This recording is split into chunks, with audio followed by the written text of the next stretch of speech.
queira fazer uso. Não havendo quem queira fazer uso, com a palavra, conselheiro Anselmo Brito, para relatar.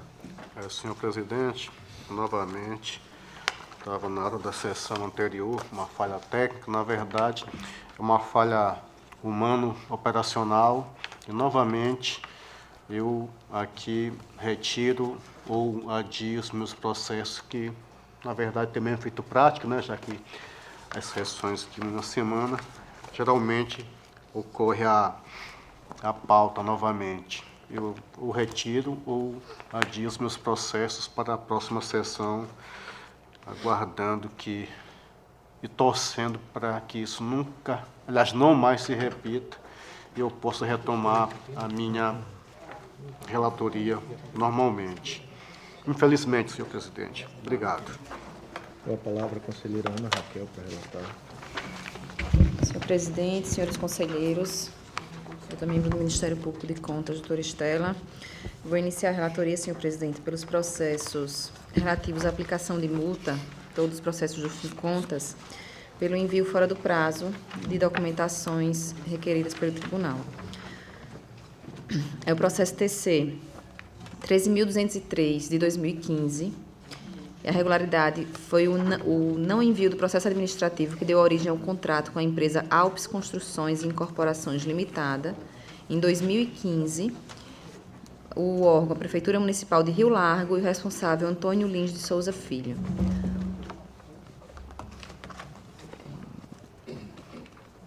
Só um instante, senhor presidente, tem algum erro aqui?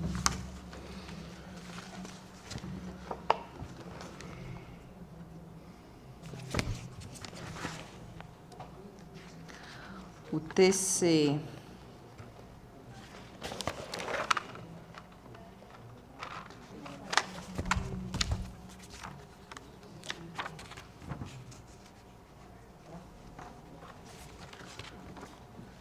o TC 13.205, de 2015, pelo não envio do processo administrativo que deu origem ao contrato com a empresa L de Lima Santos ME, também em 2015, também da Prefeitura Municipal de Rio Largo, e o responsável é o mesmo, o senhor Antônio Lins de Souza Filho. O TC 13.494, de 2014, que se refere ao envio fora do prazo do balancete de novembro de 2017, da Casal, pelo senhor Álvaro José Menezes da Costa, e o TC 13.578, de 2008, o envio fora do prazo da terceira remessa de 2014 do SICAP, do Fundo Municipal de Assistência Social de Novo Lino, pela senhora Marileide Maria Macena. Em todos os processos, houve a citação do responsável, inclusive conjuntada de AR, e certificação pelo protocolo de que não houve defesa pelos responsáveis. Então, nesse caso, o meu voto é no sentido de aplicar multa de 100 FAUs a cada um dos responsáveis pelas irregularidades mencionadas, cientificá-los do inteiro e teor da decisão para proceder no prazo de 15 dias após o trânsito em julgado ao pagamento da multa, alertar de que o não pagamento da multa no prazo fixado implicará em comunicação à PGE para o ajuizamento da competente ação de execução e cientificar a direção do FUNCONTAS para o cumprimento destas deliberações. São os votos, senhor presidente. Com a palavra, o Ministério Público de Contas. Eu gostaria só de confirmar o número do último processo, que foi 13.578, de 2008. 2008. 2018, desculpa. Que eu estava com essa dúvida. Em nenhum dos processos houve a verificação de prescrição intercorrente. Há apenas uma observação em relação aos processos 13.203 e 13.205, 2015, como já foi feito em uma ocasião anterior, tendo em vista o afastamento do gestor no exercício 2015 e a sua prisão em 2018, a fim só de que seja verificado se houve realmente a efetiva citação para confirmar essa situação de citação sem defesa. E, em sendo confirmada a efetiva citação em todos os casos, o Ministério Público se manifesta pela aplicação de sanção. Só tirando a dúvida desses processos que a doutora Estela mencionou, em ambos os processos houve a citação na residência do responsável, que à época estava afastado e, portanto, não recebeu a citação na Prefeitura, em novembro de 2017. Em discussão. Não havendo discussão e votação, conselheiro Anselmo.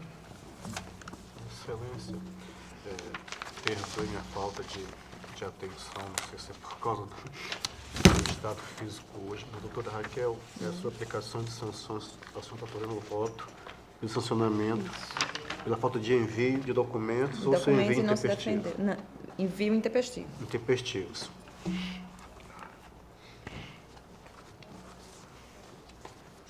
Bom, 2 aqui deixa claro que são envios fora do prazo. Perfeito. 2 deles aqui trata de não envio. Eu gostaria até de confirmar, porque se for realmente não envio... O efeito prático é o mesmo, mas aí né?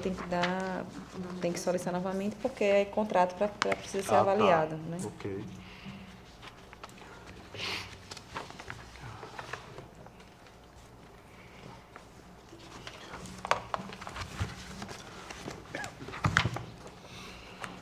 Não houve. Nem houve defesa. Não envio realmente. Ok, excelência. Obrigado. Acompanho Vossa Excelência. Acompanho o relator, senhor presidente. Também acompanho o relator. Aprovados. Passo a relatar agora, senhor presidente, processos de pensão por morte. O primeiro processo é o TC 1051 de 2011. Vou até relatar esse de forma separada, que é o processo em que Vossa Excelência está impedido, senhor presidente. Eu, desde já, me declaro impedido e transmito a presidência ao conselheiro Anselmo. Excelência, com a palavra. Processo TC 1051 de 2011. Auxílio pensão por morte e os beneficiários, senhora Sebastiana de Fátima Silva e Daniel Graziane Aurélio Silva, cônjuge e filho menor, respectivamente, do ex-servidor, senhor Genivaldo Aurélio da Silva, servidor público do quadro de servidores efetivos do município de Maceió. Senhor presidente.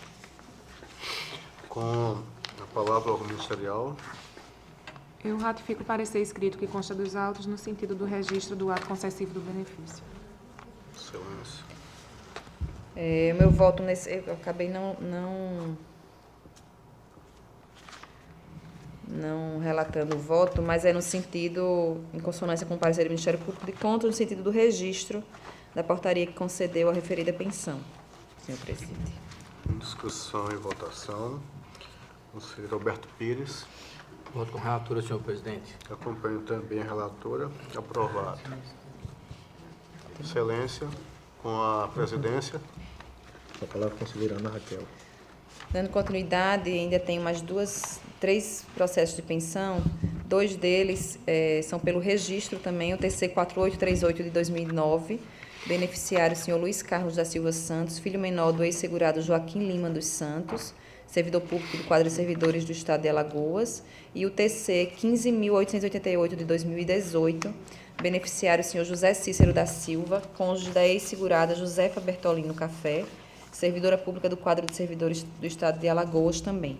Nesses 2 processos, meu voto também é no mesmo sentido, ou seja, de ordenar o registro das portarias que concederam as referidas pensões e as demais medidas de praxe, da ciência das decisões aos órgãos de previdência respectivos e determinada a evolução dos respectivos processos administrativos originais ao órgão de previdência, certificando a providência nos autos em epígrafe. Com a palavra, o Ministério Público de Contas. Novamente, eu ratifico os pareceres que constam dos processos pelo registro. Em discussão. Não havendo discussão e votação, conselheiro Anselmo. Acompanho o relator, senhor presidente. Também acompanho o relator. Aprovados. Senhor presidente, o último processo de pensão que eu tenho, que é o TC 8407 de 2013, na verdade eu trago com o voto para que essa Câmara ordene a retificação da portaria número 51 de 2013, para que altere o fundamento em que foi concedida a portaria, que na verdade foi feita de maneira equivocada, já que se trata de uma aposentadoria compulsória com proventes proporcionais e foi feito com fundamento de aposentadorias integrais. Então, que altere o fundamento da portaria da concessão da aposentadoria, fazendo constar fundamentação adequada com base no artigo 40, parágrafo 1º, inciso 2º da Constituição Federal, bem como inserir o valor da proporção fixada para o percebimento dos proventos, que não consta também da referida portaria, e que depois retorne o processo para nova análise e posterior registro. Com a palavra o Ministério Público de Contas. E a manifestação do Ministério Público de Contas nesse processo foi apontando essas falhas, né, que foram mencionadas pela conselheira relatora, e pedindo, na verdade, que fossem noticiadas as falhas ao gestor para que ele, e assim entendendo anteriormente alguma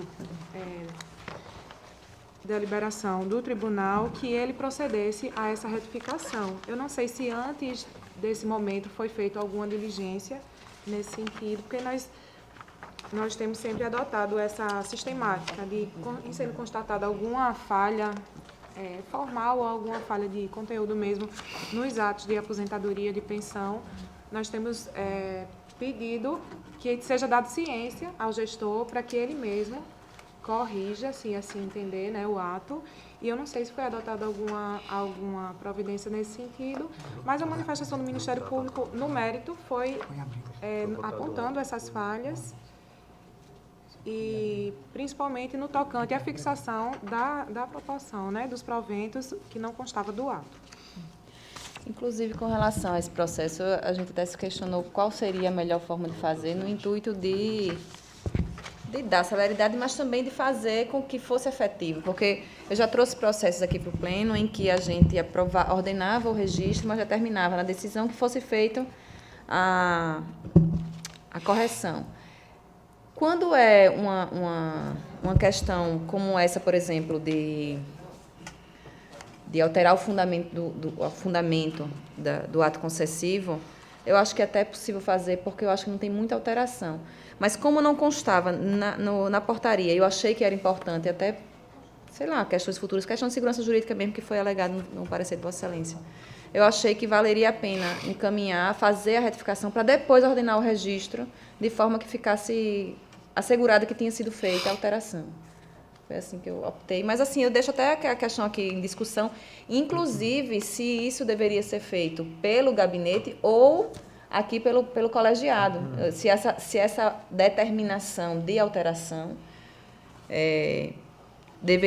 poderia ser feita através de uma monocrática ou se deveria ser trazido para cá, já que é atribuição do tribunal, quando verificada a irregularidade, determinar que se faça a correção para depois fazer o registro.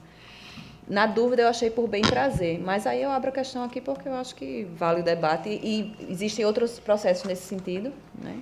Exatamente. A questão está em discussão. Gostaria só de ressaltar que ano passado houve uma alteração no regimento que deixou claro que o colegiado ele apreciaria apenas para julgar ou não os processos de controle externo. Então, todos os atos relacionados a diligências, a encaminhamentos, a prévios a esse julgamento, eles deveriam ser realizados pelo relator monocraticamente, né? Foi a alteração ao artigo 82 do regimento interno desta Corte. Então, nessa linha, a gente vem entendendo que o colegiado, no caso a Câmara, ele pode se pronunciar, seja no sentido para conceder o registro ou para negar o registro. Jamais para determinar a realização de diligência por parte do gestor. E, nesse sentido, eu tenho me posicionado, inclusive, de uma maneira muito forte, em alguns processos que vieram a ser relatados pelo conselheiro Anselmo Brito, né, ao longo do ano antepassado, ano passado. E também me pronunciarei nesse sentido, neste processo específico que está sendo relatado por Vossa Excelência. A questão ela continua em debate. A minha questão foi justamente a dúvida se isso era uma diligência ou se era uma decisão do tribunal, no sentido de determinar que fosse feita essa alteração. Porque, no sentido de, assim, se é facultativo ou não que ele faça a decisão, porque uma diligência, no sentido de pedir alguma documentação, ou tirar alguma eventual dúvida, ou enfim, uma defesa, ou se a determinação para que faça alteração seria uma decisão do tribunal e acaba sendo uma decisão diligência, porque caso não venha a ser acatada pelo gestor, cabe ao tribunal negar o registro ao ato de aposentadoria. Né? Ele está se antecipando, está demonstrando que para que aquele ato seja registrado, ele precisa conter aqueles elementos mínimos que estão sendo exigidos naquela diligência. Né? Caso não tenha, isso demonstra que o ato deve ser negado o registro àquela aposentadoria. O que eu levantei nesse sentido foi justamente nesse mesmo pensamento do conselheiro Rodrigo, porque a partir do momento que o tribunal determina a retificação, importa dizer que o tribunal já não reconheceu a regularidade daquele ato como ele foi editado originariamente. Então, se você diz, espere uma determinação ao gestor para que ele retifique o ato, importa dizer que esse ato que está sob análise, ele não recebeu uma aprovação, né? Uma manifestação positiva. Então, por isso tem sido esse encaminhamento que nós temos feito nesse tipo de processo. Dar notícia ao gestor, porque se ele, de forma espontânea, concorda com aquela irregularidade apontada e ele próprio retifica o ato, nós temos um novo ato submetido a registro. E não houve ainda uma deliberação do tribunal sobre a regularidade ou não daquele ato inicial. Seria uma fase anterior de diligência. Por isso que eu levantei, porque eu fiquei com essa mesma dúvida do conselheiro Rodrigo, se seria já uma decisão pela negativa de registro ao ato, já com a determinação de retificação. Bom, então, mantendo... Eu vou me manifestar como eu já fiz anteriormente. Eu sou a favor da máxima publicidade possível, aquela feita, inclusive, sabendo dessa alteração, e as discussões foram ferrenhas quanto a isso. Ainda acho que isso seria uma faculdade do relator, mas, aparentemente... Eu acho que o novo ato menor. vai ter que ser analisado de qualquer forma, porque com a determinação do colegiado para fazer essas retificações, a retificação vai vir através de um novo ato que vai ser analisado. Então, de fato, esse ato ele vai ficar como não registrado. Né? E até isso eu questiono se não seria realmente o caso de trazer, já que esse ato publicamente não vai ser registrado, ou se não tem problema e fica nos autos Há consequências. Se a gente nega o registro a esse ato, imediatamente cessa também a percepção da aposentadoria. A gente está dizendo que esse ato é ilegal, o ato de concessão é ilegal, e aparentemente o ato não é ilegal. Não é ilegal, e nem foi falado que o ato é ilegal. Na verdade, não foi falado. Ele contém algumas falhas e Vossa Excelência está tendo a cautela de sanar essas falhas para que não implique em um futuro ausência de registro em prejuízo do servidor. Né? Eu acho perfeitamente válida a cautela de Vossa Excelência. Eu também adotaria esse tipo de providência, só que monocraticamente e não trazendo para que o colegiado deliberasse pela realização dessa diligência. Bom, então, para não ficarmos nessas discordâncias, nessas discussões, eu retiro de pauta o processo, faço pelo gabinete e trago o processo após feitas as correções. Feito o registro, Excelência.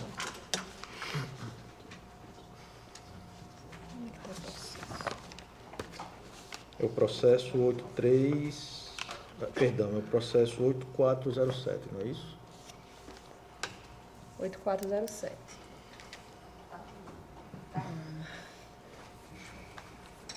Tenho para relatar ainda, senhor presidente, algumas representações. 3 delas têm o mesmo objeto, são denúncias advindas do FOCO. E tem o mesmo objeto, só que elas se referem a municípios diferentes. Eu vou ler o relatório de um deles, e para não ter que fazer a leitura integral de todos eles, a gente aproveita e eu faço apenas a menção com relação às diferenças que tem entre um e outro, que é a questão de valor e o nome do município. Então, eu vou fazer a leitura do processo TC 2165 de 2018.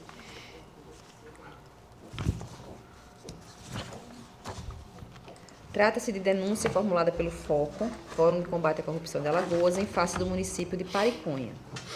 A presente denúncia noticia que o TRF da 5ª Região estaria prestes a liberar, ainda em 2017, valores superiores a R$ 1 bilhão a diversos municípios alagoanos, através de precatórios decorrentes de ações que tratam do Fundef, requerendo ação preventiva com o intuito de garantir que essas verbas sejam destinadas apenas à área da educação. Pleiteou o denunciante a, cautelarmente, a suspensão da utilização dos recursos oriundos dos precatórios do Fundef, por parte do município, até a deliberação do pleno do tribunal quanto à efetiva destinação dos mesmos. B, adoção de providências no âmbito do tribunal para fiscalizar os municípios contemplados com os recursos oriundos de precatórios do Fundef, verificando a sua devida aplicação. Com o fito princípio de dar sustentáculo à peça de pórtico, foi colacionado o relatório genérico do TRF da 5ª Região, constando relação dos municípios com precatórios oriundos de verbas do Fundef em vias de pagamento, dentre os quais consta o município ora denunciado, Pariconha, informação fornecida pela Subsecretaria de Precatórios do referido Tribunal Regional. Salienta ainda o denunciante a preocupação com a aplicação dos recursos noticiados, a exemplo do uso indevido e o consequente desvio de finalidade desses valores em situações idênticas por outros municípios, como Canapi, Giraldo Ponciano, etc. As folhas 13 a 18 dos autos têm-se o parecer número 4488 de 2017, de lavra da 4ª Procuradoria de Contas, no qual pugnou em síntese pela a. expedição de juízo de admissibilidade com expedição de tutela antecipada para determinar a imediata vinculação dos valores a serem pagos à educação, citação do prefeito do município de Pariconha para exercer o contraditório e a ampla defesa, remessa dos autos aos órgãos técnicos de instrução deste tribunal e, por fim, o retorno dos autos ao Ministério Público de Contas para parecer final. Tendo em vista o juízo dispositivo de admissibilidade da presidência desta Corte, os autos foram encaminhados a esta conselheira relatora na data de 28 de fevereiro de 2019, oriundos de outro gabinete, em razão da nova conformação de relatorias através do ato número 1 de 2019. Esse é o relatório, senhor presidente. A palavra do Ministério Público de Contas. E nós tivemos uma informação equivocada de que esses processos tinham sido retirados de pauta. Então, em razão disso, eu estou sem esses pareceres em mãos. Mas, como foi relatado por Vossa Excelência, a manifestação do Ministério Público nos autos foi no sentido da admissão da representação para apuração dos fatos e concessão de tutela antecipada referente à vinculação dos recursos recebidos àquelas finalidades do fundo. Eu reitero o parecer. São 3 processos, não é? Com o mesmo objeto. Eu reitero os 3 pareceres que foram expedidos nos processos pela admissibilidade e concessão da tutela antecipada. Senhores conselheiros, senhor presidente, esse é mais um daqueles processos que já muito tramitam no tribunal. Até pensamos, já que existe uma ação judicial, se valeria a pena dar continuidade, mas a ação ela não foi concluída. Em cada processo existe alguma particularidade, mas em todos eles os recursos eles estão suspensos em parte, e em parte foram liberados, mas mesmo nesse em que foram liberados, não foi ainda repassado ao município.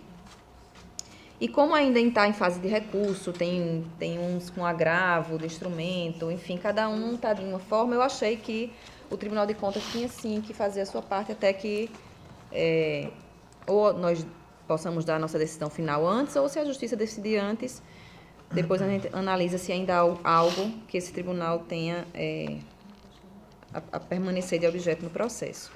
Então, eu peço vênia para deixar de fazer a leitura, porque já é um assunto bastante discutido. Não sei se Vossas Excelências querem que eu faça a leitura da fundamentação, mas, assim, o meu voto é no sentido de conhecer a denúncia, porque ela detém todos os requisitos necessários, e deferir a medida cautelar para determinar que o atual prefeito do município de Pariconha, senhor Fabiano Ribeiro de Santana, quando da liberação dos recursos provenientes da complementação da União ao Fundeb, faça o recolhimento integral dos valores à conta bancária do Fundef, conforme previsão constante no artigo 17 da Lei 11.494 de 2007, com utilização exclusiva na destinação prevista no artigo 21 da lei supracitada e a Constituição Federal, em seu artigo 60 do ADCT, inclusive se abstendo de efetuar qualquer pagamento a título de honorários advocatícios com verba carimbada do fundo em questão. Citar o atual prefeito do município para que, no prazo de 15 dias, informe se já recebeu algum valor oriundo do precatório vinculado ao Fundef e, em caso positivo, qual foi esse valor, em qual conta fora depositado e qual destinação lhe foi dada até então. E, no caso do não recebimento dos valores referidos no subitem 30.3.1, informe qual o montante a ser recebido oriundo da ação executória em tramitação do TRF da 5ª Região, a qual versa sobre recursos provenientes dos precatórios do Fundef. Determinar o retorno dos autos para ulteriores deliberações após o cumprimento das medidas elencadas e da publicidade da determinação. Esse é o meu voto, senhor presidente, e fico aqui à disposição para esclarecer ou até para fazer a leitura integral da fundamentação do voto. Esse é o processo que se refere à Pariconha. Tem também o processo TC 2162 de 2018, que se refere ao município de Canapi.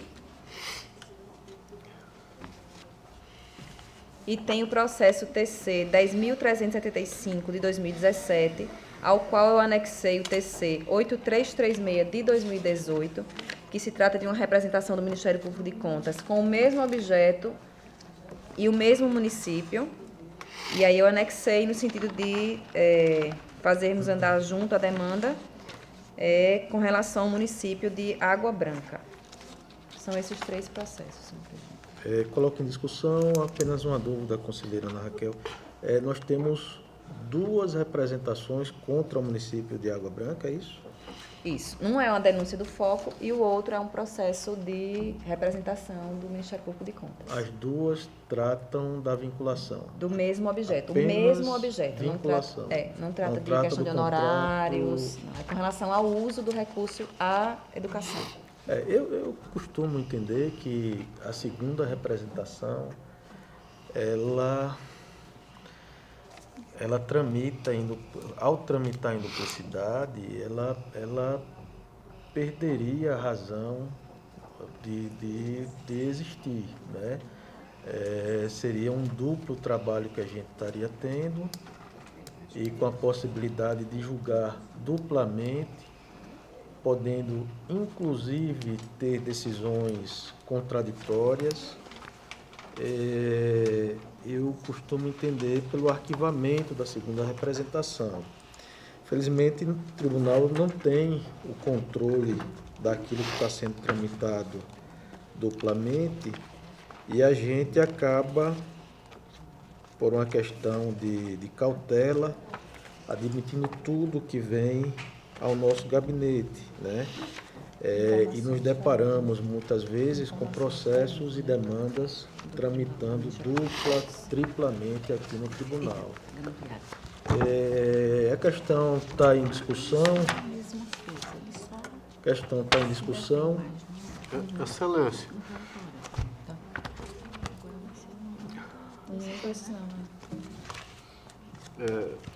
O processo pede algumas informações ao gestor.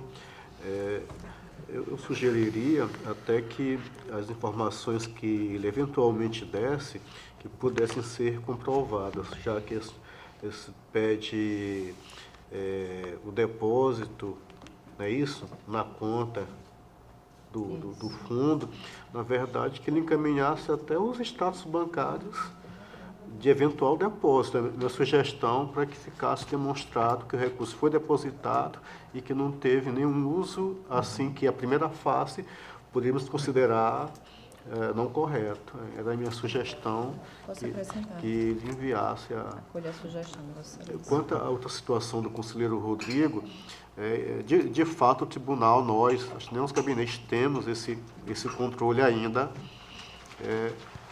principalmente pela falta de uma ferramenta tecnológica. Eu sugeriria, se fosse o caso, que talvez até anexar o mais novo ao mais antigo, já que o objeto é o mesmo, acho que nesse momento poderia evitar esse duplo esforço, anexar ou juntar, verificar exatamente como é o termo que nossas normas utilizam para essa prática. Só esclarecendo, o que foi feito foi, de fato, a anexação. Eu anexei o do Ministério Público de Contas, que ele, na verdade, ele foi posterior ao do FOCO. Do FOCO é uma denúncia que foi feita antes da representação. E, então, é uma decisão só. Na verdade, estão os dois processos anexados, mas, sendo o mesmo objeto, Foi proferida foi proferida uma decisão no processo de denúncia do FOCO. A representação do Ministério Público de Contas está anexada aos autos. É isso. Em votação, conselheiro Anselmo Brito, como vota? Eu acompanho a doutora Ana Raquel, mas ainda fazendo aquela sugestão, caso ela entenda factível. Já pedi para fazer esse acréscimo no... Agradeço, acompanho Vossa Excelência. Eu estou acompanhando a relatora, salvo com relação ao processo de número 8334/2018, que eu entendo pelo arquivamento em razão da duplicidade do objeto. Portanto, proclamo o resultado com relação aos processos 2162/2018, 2165/2018, 10.375/2017, aprovados por unanimidade, e o processo 8337/2018, aprovado por maioria, vencido este conselheiro, que votou pelo arquivamento Ok, de um deles. em razão da duplicidade. Tenho ainda para relatar, senhor presidente, mais duas representações, que são representações do Ministério Público de Contas, mas que têm o mesmo objeto. São dois, na verdade, há dois processos principais anexados. Processo TC 8337 de 2018 e o TC 8334 de 2018. É mesmo objeto, se refere a recursos, ao percebimento de recursos do Fundef que estão prestes a serem transferidos para a conta dos municípios, e o Ministério Público de Contas requer a medida cautelar. Aqui. Pleiteia o recebimento da representação, a concessão da medida liminar para a imediata indisponibilidade dos valores recebidos em decorrência do precatório destinado ao município, nesse caso, no processo TC 8334/2018, ao município de Olho d'Água do Casado, sendo possível, no entanto, sua liberação antes do julgamento de mérito da presente, desde que previamente demonstrado, via comprovação orçamentária, o intento em aplicá-la integralmente em ações de manutenção e desenvolvimento do ensino, a intimação do prefeito para querendo apresentar defesa, o encaminhamento da presente aos órgãos de instrução desta Corte, a procedência da presente representação para reconhecer e determinar que os valores recebidos por meio dos precatórios ora referidos compõem o sistema Fundef-Fundeb e, pois, devem ser utilizados exclusivamente para o custeio de ações de manutenção e desenvolvimento do ensino, confirmando a medida cautelar concedida e condicionando-se a liberação dos recursos à comprovação orçamentária de sua destinação à área da educação, nos moldes dispostos na legislação de regência da matéria.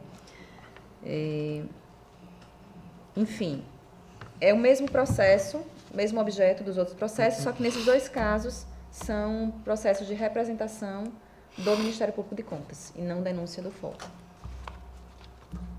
O jurisdicionado é o mesmo? Não, são esses que eu li agora. Esse é Olho d'Água do Casado, o 8334 de 2018, e o 8337 de 2018, município de Piranhas. Ok. Com a palavra o Ministério Público de Contas. Bem, como foi dito anteriormente pela conselheira Raquel, é uma matéria que já vem sido amplamente debatida no Tribunal de Contas, né? Todos têm ciência da discussão que envolve a vinculação desses recursos às decisões que foram proferidas ao longo do ano de 2018 no Tribunal de Contas do Estado, Tribunal de Contas da União, reforçam esse entendimento pela vinculação. Então, nesse momento, eu apenas ratifico todos os termos das representações, pedindo a admissibilidade para apuração dos fatos e, igualmente, a medida cautelar no sentido de determinação da utilização vinculada desses recursos às finalidades do fundo. Comprovação também, extrato, essas coisas. Eu vou fazer a mesma operação. Tá. Enfim, senhor presidente, o meu voto é o mesmo dos demais processos, né, de conhecer a presente representação, já que satisfaz os requisitos para admissibilidade, deferir a medida cautelar requerida para determinar que os atuais prefeitos, né, em um processo e no outro, quando da liberação dos recursos provenientes da complementação, faça o recolhimento integral dos valores à conta bancária do Fundef, conforme previsão constante no artigo 17 da Lei 11.494 de 2007, com utilização exclusiva na destinação prevista no artigo 21 da lei supracitada e na Constituição Federal, em seu artigo 60 do ADCT, inclusive se abstendo de efetuar qualquer pagamento a título de honorários advocatícios com verba carimbada do fundo em questão. E citar os atuais prefeitos dos municípios relatados para que, no prazo de 15 dias, informe se já recebeu algum valor oriundo do precatório vinculado ao Fundef e, em caso positivo, qual o valor, em qual conta fora depositado e qual a destinação que lhe foi dada, acrescentando a sugestão do conselheiro Anselmo nos processos anteriores de solicitar os documentos comprobatórios, inclusive encaminhando os extratos bancários de despesas realizadas e a conta em que fora depositado. E, no caso de não recebimento dos valores, informe qual o montante a ser percebido oriundo da ação executória em tramitação TRF da Quinta Região, a qual versa sobre os recursos provenientes dos precatórios do Fundef. Esse é o meu voto, são os meus votos, senhor presidente. Em discussão. Excelência, eu só quero aqui esclarecer que a questão dos extratos bancários, apesar de evidente, eu quero só relembrar que, por serem recursos públicos, não há nem a possibilidade deles serem escudados sob sigilo bancário. E isso já tem decisões de jurisprudência remansosa nesse sentido. Recursos públicos, não há espaço para que esses sejam possam vir a negativa de ser indeferidos qualquer informação dessa sobre a possibilidade de haver quebramento de sigilo fiscal, mesmo porque não existe quanto a recursos públicos. Obrigado, senhor presidente. Encerrada a discussão e votação, conselheiro Anselmo. Acompanhe a relatora, senhor presidente. Também acompanha a relatora com as observações feitas pelo conselheiro Anselmo. Não tem mais processo para a sessão de hoje, senhor presidente.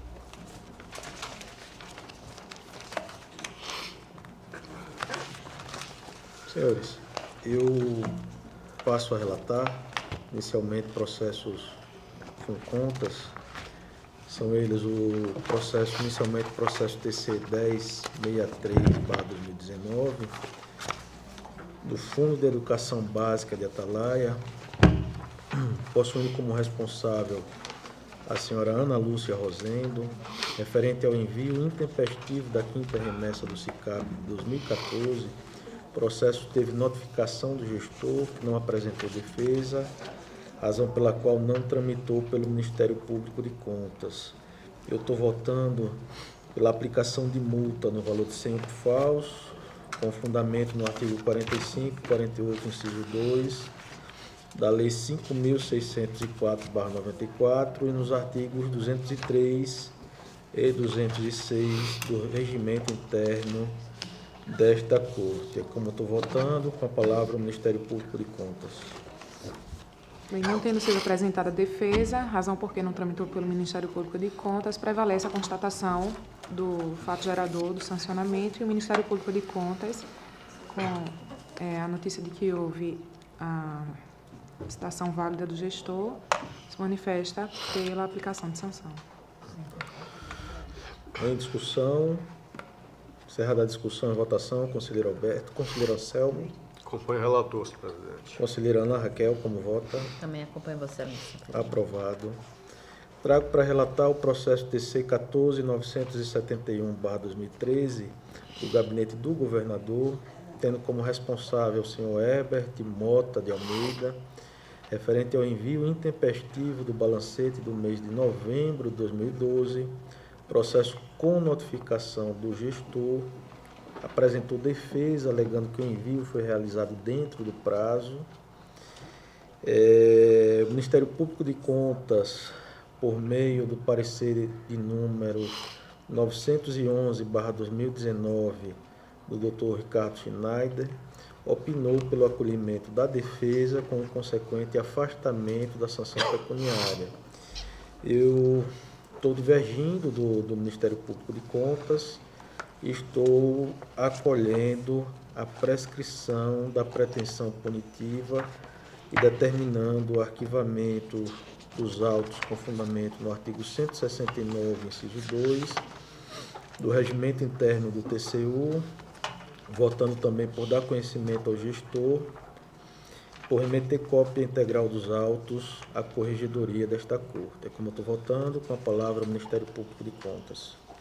Bem, como não houve nos autos a análise acerca de eventual prescrição da pretensão punitiva do tribunal, eu ratifico o parecer de mérito da Procuradoria competente no sentido do acolhimento da defesa e do afastamento da multa.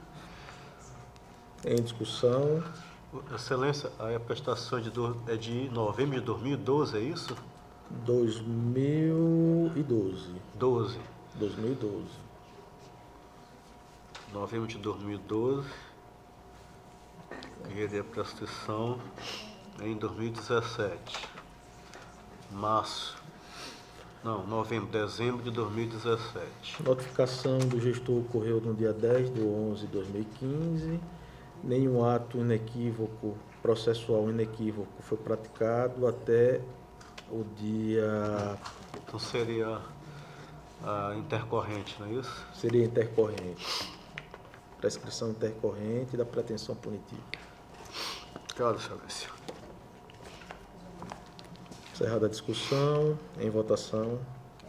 Conselheiro Anselmo Brito, como vota? Excelência, tenho devido aos seus esclarecimentos, mesmo com as minhas posições, me curvo à súmula adotada por nós recentemente. Acredito que também seja fundamento do voto de Vossa Excelência. Exato, exatamente. Conselheira Ana Raquel? Com relator. Aprovado. Senhores, trago agora o processo TC 12.807/2005 da Prefeitura Municipal de Matriz do Camaragibe, possuindo como responsável o senhor Marcos Paulo do Nascimento, referente ao não envio do relatório resumido de execução orçamentária e do relatório de gestão fiscal, assim como de balancetes. O processo não teve notificação do gestor, não apresentou a defesa. Aqui se trata de prescrição da pretensão executória. Nós tivemos um acórdão proferido em 2007, com a notificação do gestor para pagamento no dia 25 de janeiro de 2008, e parecer, esse daqui é questão polêmica aqui nessa Câmara, mas nós tivemos um parecer do Ministério Público de Contas, de número 6340/2016, da primeira Procuradoria de Contas, da lavra do Dr. Ricardo Schneider, opinando expressamente pelo reconhecimento da prescrição da pretensão executória e, por conseguinte, o arquivamento dos autos.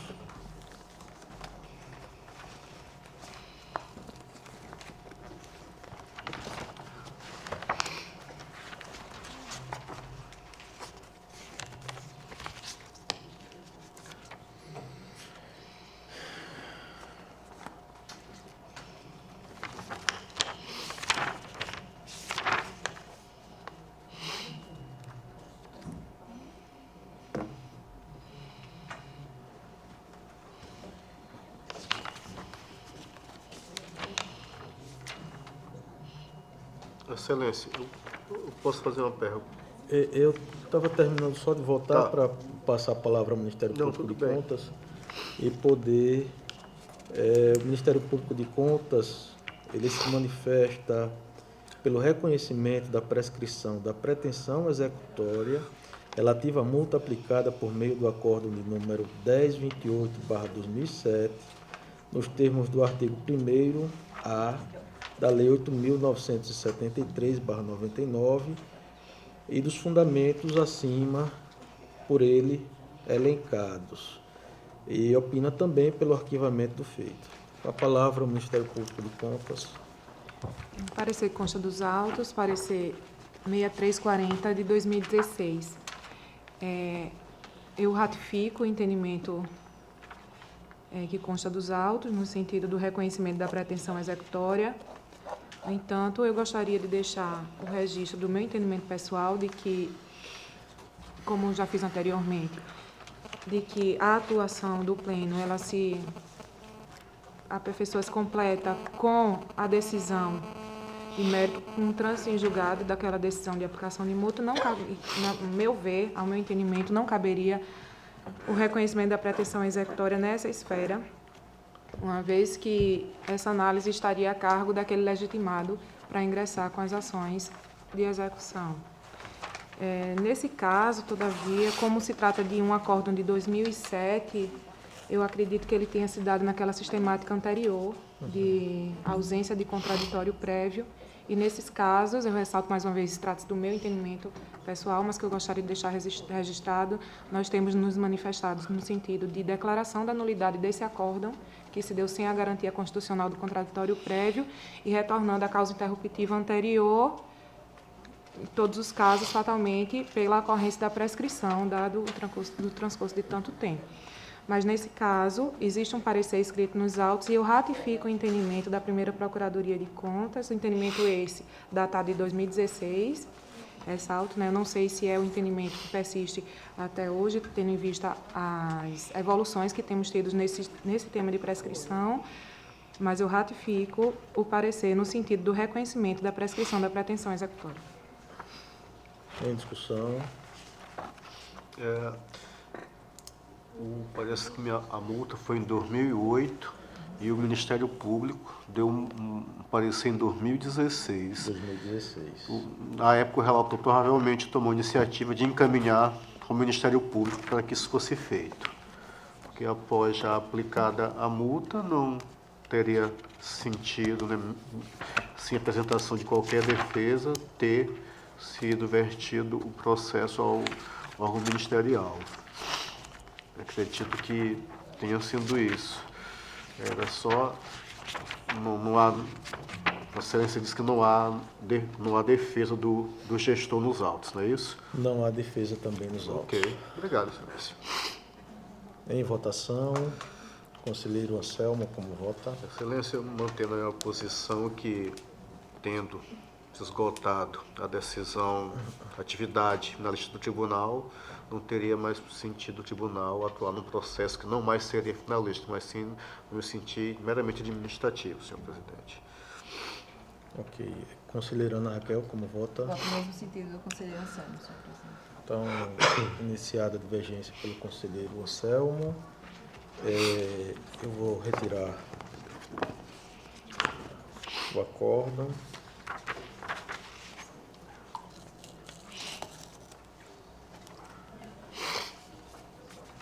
Proclamo o resultado por maioria em reconhecer a ausência de competência dessa Câmara para apreciar e julgar a prescrição da pretensão executória. Senhores, eu trago também os próximos processos de FUNCONTAS neste mesmo sentido. Processo de número 10.872/2007, da Fundação Teatro Deodoro Fontede, possuindo como responsável o senhor Flávio Russo, referente ao não envio do balancete do mês de janeiro, fevereiro e março de 2007, com acórdão proferido no ano de 2007. Trago também o processo de número TC 16024/2009, do Departamento Estadual de Trânsito de Alagoas, DETRAN, possuindo como responsável o senhor Antônio Sapucaia da Silva, referente ao não envio de contrato de locação de número 06/2008, firmado com o senhor José Francisco Pedrosa. Nesse caso aqui é um acórdão do ano de 2010. E por fim, o processo TC de número 16025/2009, também do Departamento Estadual de Trânsito de Alagoas, possuindo como responsável também o senhor Antônio Sapucaia da Silva, referente ao não envio do contrato de locação de número 10/2008, firmado com a empresa Ativa Serviços Gerais Limitada, também um acórdão de número 04/2010. Em todos os processos eu estou acolhendo,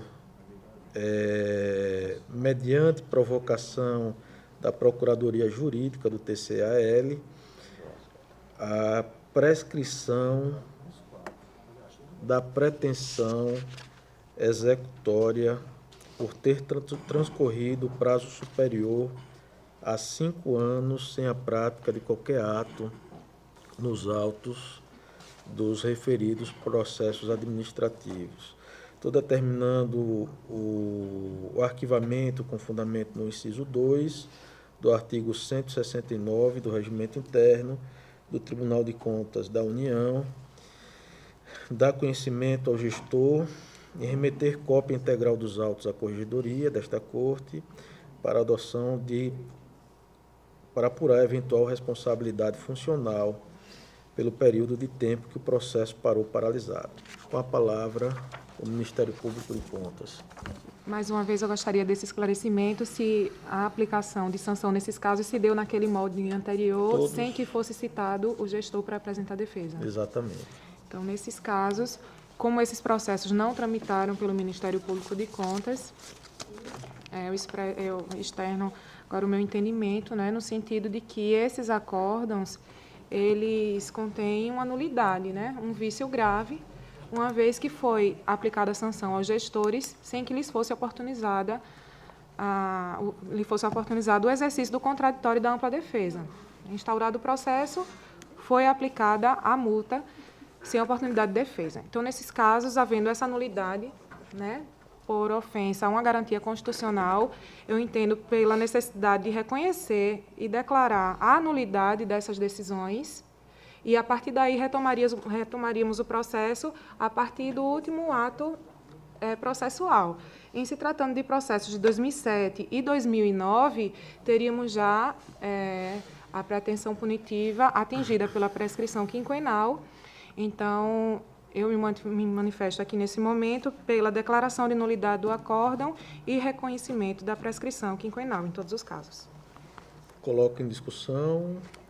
Eu apenas fiquei na dúvida, a gente estaria acolhendo ex officio, um recurso ex officio. Né? Não existe recurso nos autos. Recurso ex officio, não seria um recurso ex officio, seria um reconhecimento de uma nulidade. A nulidade ela pode ser reconhecida a qualquer tempo ex officio, né, pelo Pleno do Tribunal de Contas, reconhecendo que uma decisão sua se deu sem a garantia do contraditório ao gestor, ao jurisdicionado. Eu não vejo isso como um recurso ex officio, eu vejo como um reconhecimento de uma nulidade.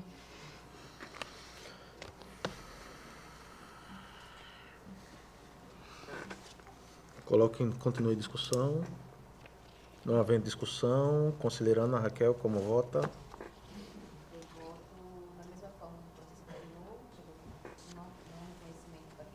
Executória e acolhendo essa sugestão do Ministério Público de Contas no sentido de que nós reconheçamos a nulidade do processo e que ele retorne para aplicar multa nesse processo de 2006? Não, para aplicar multa não, para que o processo tenha sua finalização administrativa. Isso. Conselheiro Anselmo, como vota? Excelência, eu tendo em vista que era uma praxe adotada no Tribunal de Contas e que depois de discussão que, querendo ou não, ainda tem uma polêmica a respeito, mas entendendo o posicionamento do Ministério Público, eu mantenho o meu posicionamento de que, aplicada a multa transitada em julgado, o processo vira um processo administrativo. Quaisquer reconhecimentos se daria na esfera administrativa, não mais